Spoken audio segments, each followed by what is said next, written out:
In Area 51, a convoy of soldiers is transporting a highly classified package without knowing what it contains. Nearby, a newlywed couple is driving down the same road, and the husband becomes distracted when the wife starts pleasing him.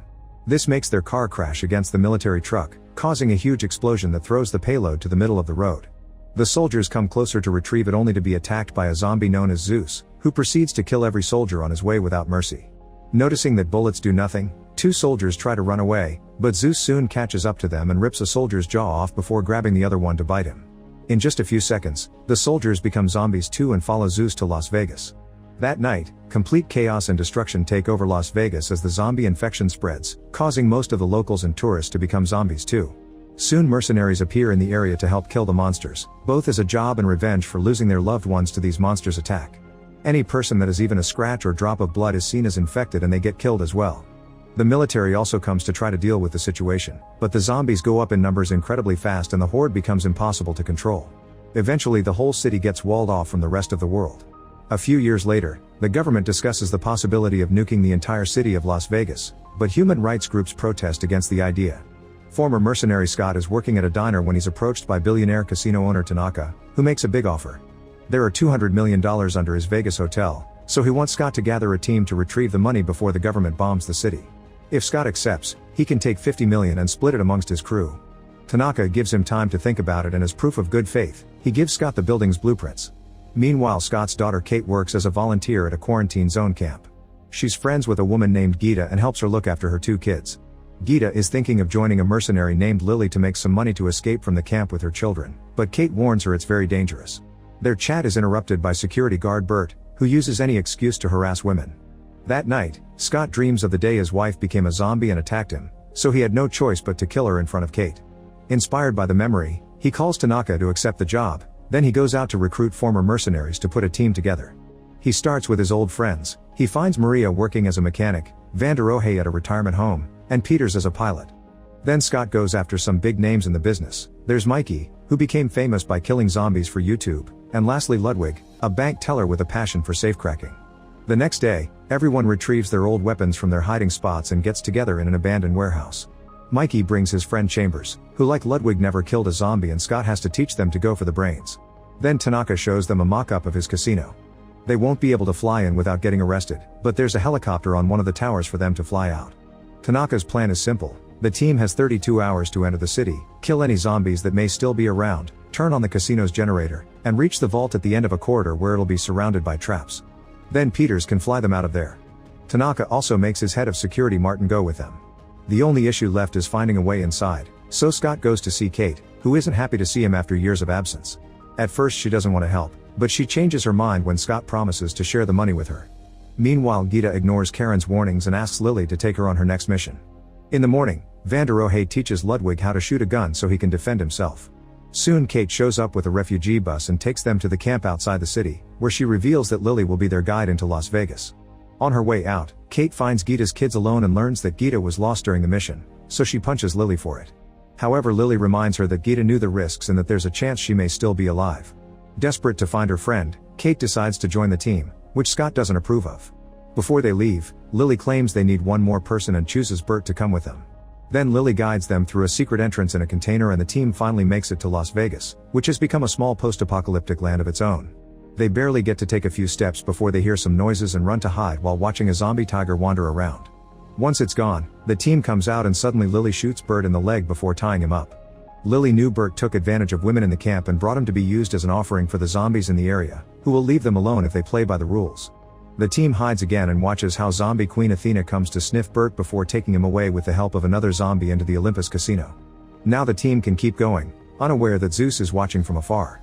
Inside the Olympus, a huge zombie horde is eager to feed on Bert, but they step back when Zeus appears. After checking on Athena's belly, Zeus grabs Bert and bites his arm before throwing him at the horde. Then Zeus goes into another room where he's keeping Gita and two more women, throwing one of them against a wall. Back to the team, they go through a tunnel filled with rotting bodies. There also are a bunch of hibernating zombies, so Lily warns the others not to make loud noises or point their lights at their eyes. Scott leaves small lights on the ground to guide the way and the group carefully moves around the zombies, making sure not to touch them. Chambers makes Martin walk ahead of her because she doesn't trust him and he's so annoyed that he changes the position of a light on purpose. When Chambers follows that direction, she accidentally bumps into a zombie and wakes him up, so she quietly stabs his head to kill him. Unfortunately, this also wakes up 2 more zombies, so she quickly kills them too with the same knife. She lowers the last body slowly on the ground, not noticing an arm gets stuck on some trays. Chamber only takes 2 steps before the zombie's arm accidentally pushes the trays, making enough noise to wake everyone up. As Chamber opens fire and stabs any zombie that gets too close, the creatures in the other room also wake up and the rest of the team has to start shooting too. While everyone is busy, Martin locks the door to keep Chambers behind it with the zombies. A desperate Chambers jumps through the window to reunite with the team, but the zombies follow her and quickly overpower her. Mikey tries to shoot a few off, but there are too many of them and they begin eating her. With no other choice, Mikey shoots the gas tank she's carrying to end her pain and blow up all the zombies. The team manages to escape the tunnel safely and finally reach the casino, where they find a couple of zombies that they quickly kill. They're shocked to discover another set of blueprints on a table, meaning Tanaka made other teams come in and die for his money, but Martin denies knowing anything about it. The group splits up with Martin and Lily going to do a perimeter check, Peters and Maria going to find the helicopter, Van der Rohe and Mikey escorting Ludwig to the vault, and Scott and Kate going to the generator. While working on bringing back the power, Scott and Kate finally reconcile after years of being apart. Once the generator is working, Ludwig's group takes the elevator to the underground floor, where more zombies are waiting. As the others open fire, Ludwig is attacked by a zombie and proudly makes his first kill. Once all their enemies are down, the trio discovers that the bodies of the previous team are still there and they failed to go through the traps protecting the vault. On the roof, Peters manages to activate the helicopter, only for it to suddenly break down and expel lots of black smoke. Thankfully, Peters is also a mechanic, and after putting the smoke out, she begins working on fixing it. Meanwhile, outside, Martin and Lily encounter Athena and her zombie guard. As soon as Athena tries coming after them, Martin shoots a rope to capture her and then opens fire on the other guy. The zombie runs fast and dodges all the bullets before attacking Martin directly to the point of overpowering him, so Lily has to save Martin by shooting the zombie. Then Martin sits on Athena and proceeds to slowly behead her, causing her to death cry to be heard by Zeus back in the casino. Furious, he leaves while dragging a woman with him. Lily doesn't understand why Martin is being so nasty, so he explains that Tanaka and the government will pay big bucks for the head of a zombie leader because they want to control their own brainless army to win wars. After Martin puts the head into a bag, the duo goes back inside with the others. Underground, Van der Rohe and Mikey blow up the vault's gate, then bring over a zombie to use as bait for the traps. The creature immediately turns on them, so they have to shoot it and bring another one. This time, they microwave a hand and throw it in front of the vault so that the zombie will follow the smell of meat. As the zombie walks, all the traps activate and attack him, revealing hidden darts, firearms, and 2 walls that come out to crush the zombie into a pulp. Outside, Zeus rides by on a zombie horse and finds Athena's body. He checks her stomach and roars in fury before bringing her to the Olympus, where he pulls out an unborn zombie fetus. It turns out Athena had been pregnant all along. Zeus presents the fetus to the horde, urging them to get revenge. In the casino, the rest of the team watches TV and is shocked to learn that the nuke launch has been moved up, so now they only have until sunset to get the money and flee. Desperate, the group goes to the underground floor to tell Ludwig to hurry up, but he snaps and tells them to stay silent so he can work. The vault has a complicated system of 4 locks, so Ludwig has to hear every little movement going inside that door. While he works, Kate checks on the emergency exit and pretends to lock it, but actually she uses a zombie hand to leave it slightly open. After lots of concentration, Ludwig finally opens the vault and the team celebrates as they start putting away all the money in bags. While everyone's distracted, Kate sneaks out through the emergency exit and has to hide inside an old car because all the zombies, including the tiger, are running toward the casino. Once the coast is clear, Kate rushes into the Olympus to look for Gita. Seconds later, the zombies take the elevator to the vault room and immediately kill Maria by twisting her neck. Scott begins fighting the zombies, using both guns and a knife to kill them as they come. Some of them move quickly and offer a fair fight, but Scott never gives up and keeps on attacking to avenge Maria until there are no zombies left. They can hear more zombies upstairs though, so the team leaves through the emergency exit. Ludwig and Van der Rohe go back to the vault to grab the money, and at that moment more zombies arrive by breaking through the elevator's ceiling, so the duo has to open fire. The normal zombies begin going down, but soon Zeus arrives wearing a helmet that protects him from the bullets. Van der Rohe decides to fight Zeus hand to hand, however he's quickly overpowered and thrown around like a sack of potatoes. When Zeus is about to bite Van der Rohe, Ludwig hits the zombie from behind and then pushes Van der Rohe into the vault, closing it right before Zeus kills him. Meanwhile, Martin goes out first and closes the haystack behind him, leaving the team behind. He reveals Tanaka never wanted the money and that Athena's head has always been the main objective because it's worth 10 times the money from the vault. The zombies begin approaching them, so while Scott and Mikey shoot every creature in sight, Lily uses an electric saw on the wall to create an alternate exit. Outside, Martin opens his bag and discovers he doesn't have the head because Lily exchanged it for a money counting machine. Suddenly he's found by the tiger, who throws him around for a while before eating his head. Back to the team, Lily finishes the hole and they get to leave the vault room, making it to the game area that is currently filled with zombies. Scott, Mikey, and Lily go inside and begin shooting like crazy, killing zombies all over the room while trying to move toward the other elevator. When Scott runs out of bullets, he uses some tables to defend himself while he reloads.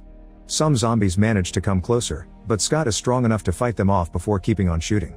As Scott runs on the tables to gain speed, a pair of zombies jumps on Mikey and brings him down to bite him. Mikey shoots them both but also accepts he has no future, so he gives Scott and Lily time to reach the elevator before activating a grenade to bring all the zombies down with him. When Zeus comes to this floor too, he grieves for the loss of his people. Soon Scott and Lily make it to the roof, but Peters is still having trouble making the chopper work.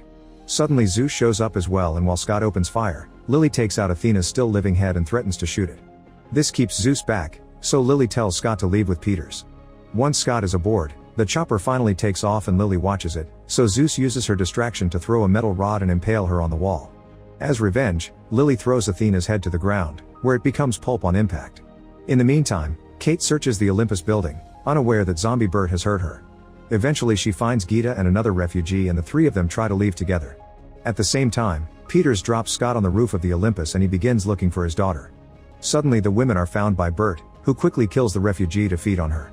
Kate begins shooting him, and the noise tells Scott their position. After some struggle, Kate manages to shoot Bert in the head, only to discover that Zeus and his horde are back. The zombies begin chasing the women, who find themselves cornered in a corridor. Bullet by bullet, Kate manages to shoot them all down except for Zeus, whose helmet still protects him. When Kate tries to shoot his body, she discovers she's out of bullets. Zeus begins running toward her, but at that moment Scott arrives and shoots a grenade, making the corridor explode. Afterward Scott, Kate, and Gita take the stairs to the roof, where they're picked up by Peters. As the chopper takes off, Zeus shows up and makes a huge jump to come aboard as well. Peters makes the helicopter suddenly turn to try to throw Zeus out, but he holds onto the edge and attacks again. At the same time Scott opens fire.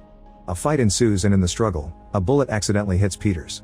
She loses control of the helicopter and almost hits the wall, but she recovers just in time to make the chopper fly out of the city, right before the nuke is finally dropped. In just a second, the legendary city of Las Vegas explodes into oblivion. Zeus continues to fight Scott and breaks his arm, making him drop the gun. Kate finds a fire extinguisher and hits Zeus with it, but he quickly recovers and jumps on Scott again to bite him on the shoulder. This gives Scott time to retrieve his gun and finally shoot Zeus in the head. At that moment the shockwave from the nuke catches up to them and causes the helicopter to crash on the ground, killing both Peters and Gita. Kate survives and finds Scott, who reveals he managed to steal enough money to save Gita's kids from the camp. Crying her heart out, Kate says goodbye to her father and shoots him right before he becomes a zombie. Then she has a breakdown while another helicopter arrives to save her. In the ruins of Las Vegas, Van der Rohe emerges from the vault with lots of money. After wandering for a while, he finds a car and drives to an airport, where he rents a private plane. Soon he's enjoying his new fancy life with gourmet food and expensive alcohol, so he asks the stewardesses to toast with him. Suddenly he starts to feel dizzy and goes to the bathroom, where he discovers a bite mark on his arm while the pilot announces they've arrived in Mexico City. Make sure to subscribe and turn on notifications so you can watch more videos like this. Thanks for watching.